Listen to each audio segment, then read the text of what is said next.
A gente vai ter um período de perguntas e respostas, questões importantes. Tomem posse dos assentos.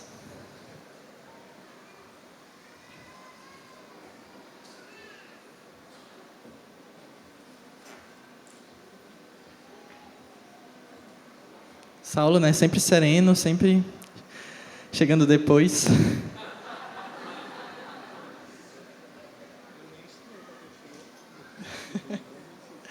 Então, pessoal, vamos lá. Primeira pergunta, um responde, o outro responde, certo? A nossa conferência ela carrega o tema adoração como manifestação de verdade e da justiça. Qual a diferença que vocês veem entre a adoração como um ato de verdade e a adoração como ato de justiça? Boa noite a todos, paz. Ele já começou com tudo, né?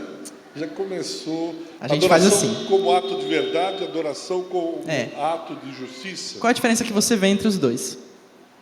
Se há uma diferença, né? Sim, se há alguma diferença. Primeiro, eu acho que a gente precisa conceituar o que seja adoração, para depois poder dizer o que é. Só uma coisa, tem tempo para a resposta, cada um, porque só as regras eu não sei como foram definidas. Não me foram fornecidas regras de tempo para as respostas. A gente tem 20 minutos, assim, no total. Então... Tá. Então eu penso que primeiro adoração é como, ainda que seja meio clichê, mas como um estilo de vida. Adoração não é um momento do culto, não é um momento de casa, mas é um estilo de vida, é uma identidade do cristão ser um adorador. Pronto, isso era uma das perguntas. Então o senhor pode aproveitar e falar um pouco mais sobre o que significa adoração como estilo de vida? Isso às vezes é um clichê que a gente fala muito, mas a gente não sabe direito o que quer dizer isso na prática. Eu vejo esse estilo de vida é uma nova vida em Cristo, ou seja, quando eu tenho Cristo vivendo em mim, quando eu tenho a plenitude do Espírito Santo, quando eu tenho um relacionamento significativo com Ele, a adoração é esse todo, é essa integralidade, onde eu vivo com a mente de Cristo. Porque, deixa eu só tentar explicar um pouco melhor. Uma coisa é ter a mente de Cristo, como o apóstolo Paulo nos ensina, outra coisa é ter Cristo na mente. Ou seja, se nós temos em nossa mente Cristo na mente, ou seja, nós temos o nosso trabalho, nós temos a nossa família, nós temos a nossa casa, nós temos os nossos amigos, nós temos o nosso lazer e nós temos Cristo. Cristo é mais uma coisa dentro da nossa existência. Eu sou o Sol e tudo orbita ao redor de mim, como, por exemplo, Cristo. Ele orbita. Outra coisa é ter a mente de Cristo, e aí é esse jeito de ser, essa maneira de viver, esse estilo de vida. Eu tenho a mente de Cristo, tudo passa a partir de Cristo. Eu olho o mundo a partir de Cristo, eu vivo uma vida de acordo com os padrões e princípios de Cristo, tudo orbita ao redor dele. Ele é o Sol. Ele é aquele em que tudo gira ao redor dele. Eu tenho a mente de Cristo. A partir do momento que eu tenho essa mente de Cristo, eu vivo em obediência, um relacionamento significativo com Ele, eu tenho um modo de viver, qual seja, o da perfeita varonilidade de Cristo, ou seja, eu vivo como Cristo, eu quero imitar Cristo, eu quero ser igual a Ele, eu passo a viver, o cantar faz parte desse todo, eu não forço.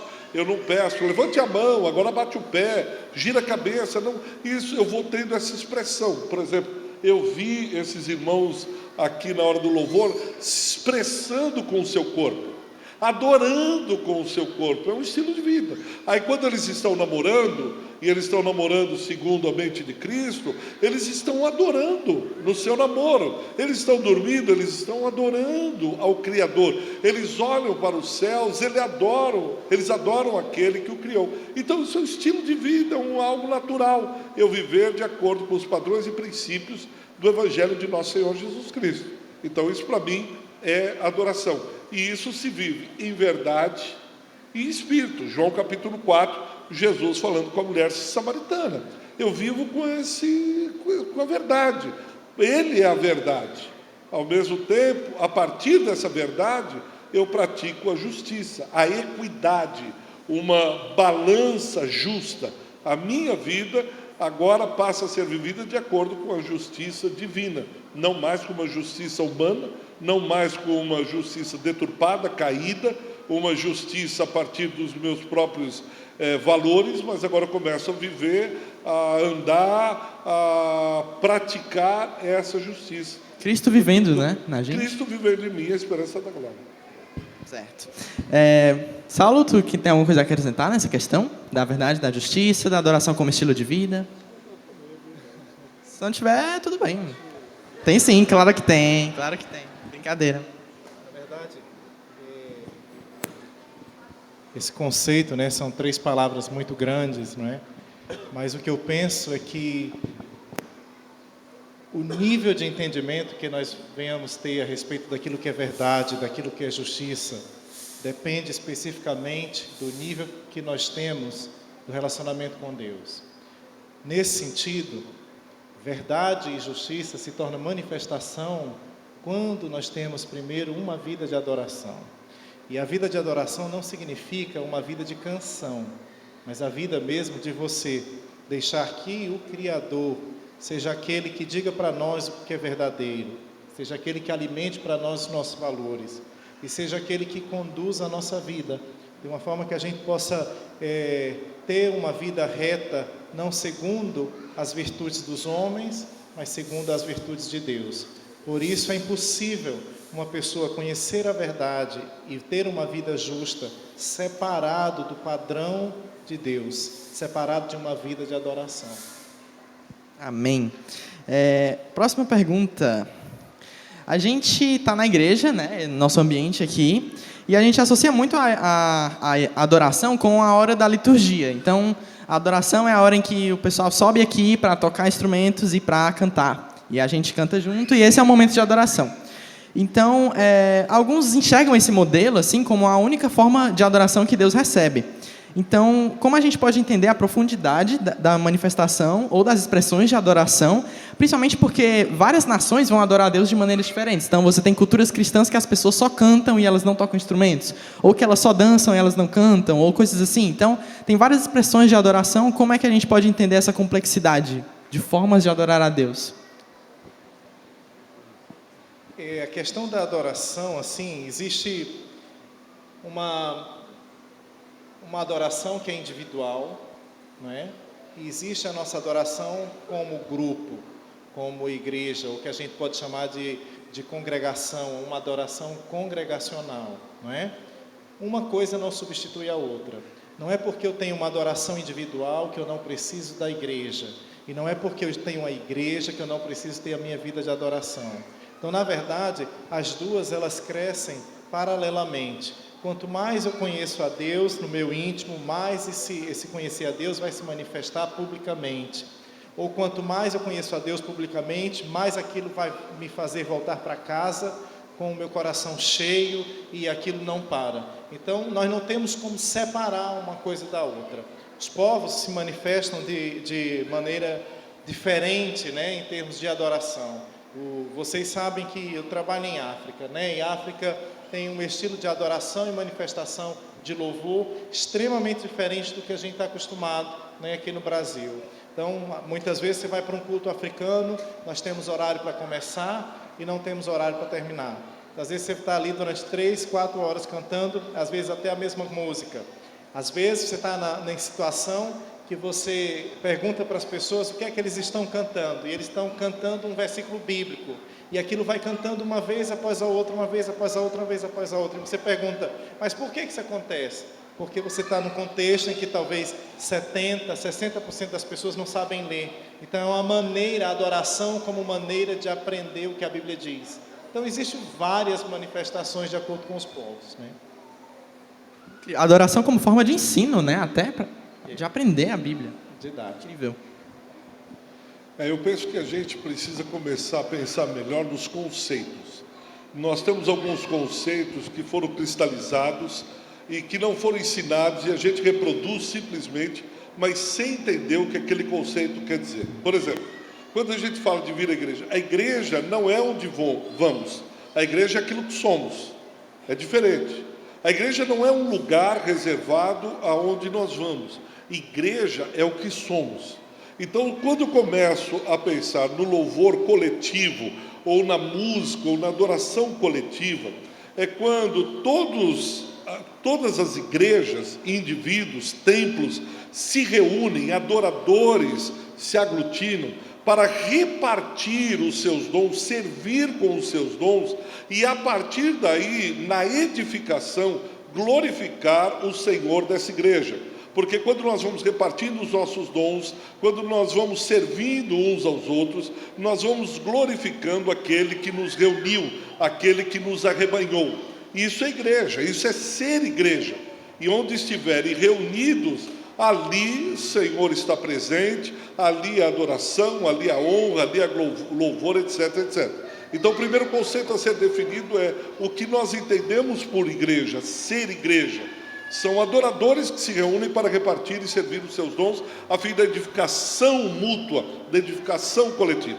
E nós pegamos a adoração e resumimos a adoração, aprisionamos, encarceramos a adoração dentro da música na igreja, que é uma das expressões. A dança é uma das expressões de adoração, mas não se fala. Todas as vezes que nós pensamos em adoração, nós pensamos numa banda, nós pensamos numa música. Mas a música é uma das expressões.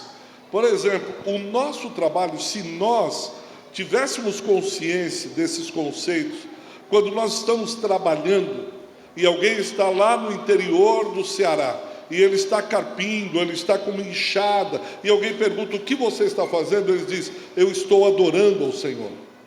Não, rapaz, mas não tem nenhum violão aqui, você não está cantando. Ele diz: o meu trabalho é uma expressão de adoração ao meu Senhor. Mas nós vamos separando, uma coisa é a música, adorador, louve a Ele, aquele momento de adoração. Não. Quando uma mulher está cuidando dos seus filhos, o apóstolo Paulo fala que aquilo é um ministério dado à mulher, e aí a mulher está disciplinando o seu filho, e alguém pergunta: o que você está fazendo? Ela diz: eu estou adorando o Senhor. Mas como? Você não está cantando, mulher, pelo contrário, você está disciplinando com a vara de correção o seu filho. Ela diz: isso eu faço em adoração. Tudo se torna, tudo converge à adoração. Por quê? Eu não sei se vocês lembram daquela passagem, quando Jesus chega aos discípulos e diz assim: olha, o que o povo está dizendo que eu sou? Aí os discípulos dizem: ora, o povo está dizendo que o senhor é Elias, ou o senhor é João Batista, porque havia em Israel um ranking dos profetas. Então havia profetas que estavam no top, né? Eles, Elias, João Batista, e outras fazendo: olha, Senhor, o senhor é do cume do monte, do ranking, um dos grandes profetas. Mas aí Jesus pergunta: e vocês, quem dizem que eu sou? E aí Pedro toma a frente e diz: tu és o Cristo, o Filho do Deus vivo. Aí Jesus diz: bem-aventurado és tu, Simão Barjonas, porque não foste carne nem sangue que tu revelaste, mas meu Pai que está no céu. Bem, o que acontece ali é o seguinte: quem é a pessoa de Jesus? E já encerro. Se ele é um profeta, ao profeta nós ouvimos o que ele tem como direção para as nossas vidas. Ele traz a palavra de Deus. E ao profeta nós ouvimos.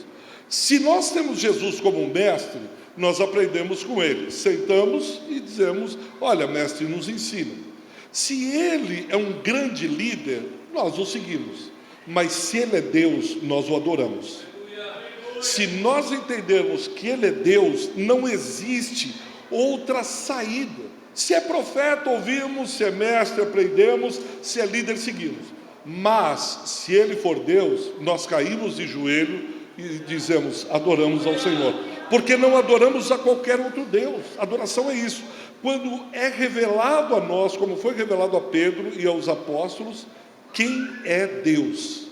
O adorador é aquele que tem uma revelação de quem é aquela pessoa que ele está seguindo. Ele não é um profeta apenas, ele não é um grande mestre, muito menos um grande líder. Ele é Deus. E diante dessa verdade, dobramos os joelhos e adoramos. Amém. Essa próxima pergunta tem um pouco a ver com essa última colocação que o senhor fez de diante de Deus, né? Nós temos uma outra postura. Então, a gente vive num contexto de muitas redes sociais, muita divulgação, muita informação. E nesse contexto, quando cristãos entram nesse contexto, às vezes ministros de louvor de certas localidades, dessas pessoas que entram nessas redes sociais, às vezes elas conseguem uma repercussão muito forte. Então, tem um ministro de louvor da igreja tal, ele acaba ficando muito famoso porque as pessoas postam vídeos dele cantando e todo mundo gosta, e ele fica bem famoso, bem famoso. E aí essas pessoas chegam no nível de popularidade bem alto e elas acabam sendo, assim, acaba confundindo os afetos das pessoas que estão lá, né? Na presença daquela pessoa no púlpito. Então, por exemplo, a gente teve a Luma, né? Anteontem teve o Saad, amanhã vai ter o Aquino, o Ministério, o RT Music aqui. Então, num contexto de redes sociais, às vezes as pessoas olham para essas pessoas e não adoram com elas, adoram a elas. E aí, às vezes, esses ministros de louvor, por exemplo, caem em pecado e essas pessoas, até o próprio conceito que elas têm de Deus fica abalado. Então, a pergunta é, como é possível que a gente possa honrar pessoas talentosas, que cantam bem, que tocam bem, ou que dançam bem, que manifestam sua adoração de uma forma incrível e talentosa? Como a gente pode diferenciar a honra que nós damos a essas pessoas, como pessoas talentosas e servas de Deus, e a adoração que nós damos a Deus? Honrar as pessoas e adorar a Deus. Como a gente faz uma linha de separação entre as duas coisas, para que a gente não se confunda? Foi mal aí. Isso é uma pergunta bem delicada, né? Mas eu acho que tem muitas pessoas que elas se movem em cima da curiosidade. Então, há muitas pessoas que têm uma imagem virtual. E hoje em dia, as pessoas se preocupam muito com a imagem. E o que acontece é que essa imagem que ela é projetada, ela é diferente da realidade, né? Então, o que é que nós vemos? Nós vemos pessoas que elas veem uma imagem, entendeu? Só que a imagem que elas querem ver não é a imagem de Deus, é a imagem daquilo que é projetado nas redes sociais. E eu fico me perguntando se isso realmente é um tipo de adoração a Deus, não é? Porque, por exemplo, eu fiquei um pouco chocado quando eu vi que terminou ministrações e as pessoas saíram. As cadeiras ficaram vazias, entende? E eu fiquei pensando, como que isso pode ser adoração a Deus? Porque Deus está aqui. E como o pastor Ricardo disse, se Ele é Deus, se Ele está aqui, nós temos que adorá-lo. Nós temos que reconhecê-lo, entendeu? Então nós não fazemos parte de um evento. Eu não gosto da palavra evento, porque evento é evento. Entende? Olha aí. Evento é evento. Mas eu acredito que Deus quer começar processos na nossa vida, processos eternos. Então a gente tem que chamar a atenção da nossa vida, das pessoas que nos acompanham, de tirar os olhos de nós, colocar os olhos em Jesus, tirar os olhos de um evento e colocar num processo, num movimento que leve para a eternidade. A pior coisa que tem é quando as pessoas elas olham para nós e elas não conseguem ver Jesus, entende? E ser amigo de Jesus é 1000 vezes melhor do que ter 500 mil seguidores no Instagram.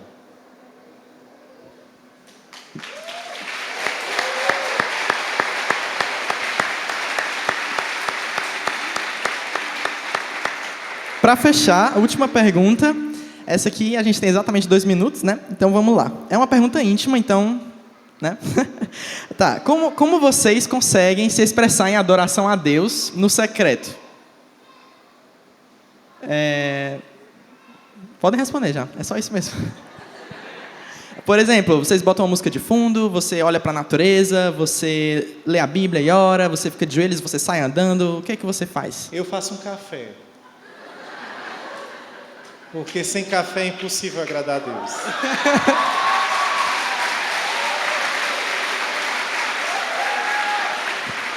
Amém, pessoal, amém. Vamos adorar a Deus, né, no Café com Letras, depois. E realmente, às vezes eu estou tomando um café e eu digo, eu vou ter meu tempo com Deus. Não que o café é Deus, mas tipo, aquilo realmente me traz uma introspecção. Amém, Jesus. Aquilo me traz uma introspecção. Eu tenho meu tempo de intimidade, não somente no secreto, eu, somente Deus, mas eu e a pessoa que estiver comigo. Entende? Realmente eu vejo muita unção nisso. Pastor? Eu acho que a tua pergunta é interessante, principalmente no momento que a gente vive. A gente vive um momento de exposição nas redes sociais, e aí você entra no Instagram, você entra no Facebook, você vê as pessoas fazendo selfie dizendo: eu estou aqui em casa tomando café. Olha, agora eu saí e fui para a escola. Olha, tira outra foto e diz: estou pela rua. Hoje eu levantei cansada. Hoje está chovendo. O tempo inteiro uma vontade de colocar a sua intimidade exposta. O tempo inteiro uma angústia de dizer: por favor, alguém me veja aqui. Por favor, alguém saiba que eu existo. E eu creio que quando a gente passa para a igreja isso, como cristãos, e a gente tem momentos de intimidade com Deus que são tão íntimos, tão profundos, que devem ser guardados apenas entre o Senhor e você. Por isso que muitas vezes alguns cantores gospel, ou mesmo pastores, eles vêm e revelam uma intimidade, fazendo coisas no palco, fazendo coisas na exposição. As pessoas criticam, eles ficam ofendidos, mas é porque eles de alguma forma não souberam guardar a intimidade. Eu estou com a minha esposa de casado quase 30 anos. Há coisas entre eu e ela que eu jamais exporia de púlpito. Há coisas que eu faço com a minha esposa que irão comigo para o caixão ao lado dela, porque são coisas tão profundas, íntimas, e relacionamentos tão enraizados na nossa alma, que se eu for falar inclusive para o meu filho, eles não vão entender. Eles vão ridicularizar, vão criticar, ou mesmo vão ficar olhando e dizendo: não entendi porque o papai e a mamãe fizeram isso. Porque são momentos que só o noivo e a noiva entendem.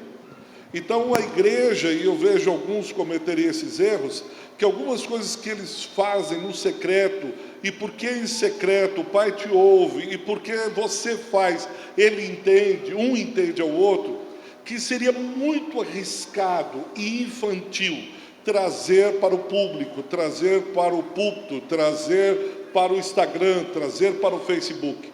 São momentos de intimidade que devem ser guardados. A maneira como eu adoro, eu tenho experiências com Deus, que nem meus filhos nem minha mulher sabem.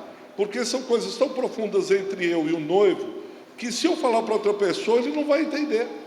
Ele não vai compreender. Então eu acho que esse momento íntimo de adoração, quando fechamos a porta do quarto, e só estamos eu e ele, o que eu fizer lá deve ser guardado entre eu e ele, porque é sagrado, porque é muito santo, porque é alguma coisa que só eu e ele entendemos, ninguém mais.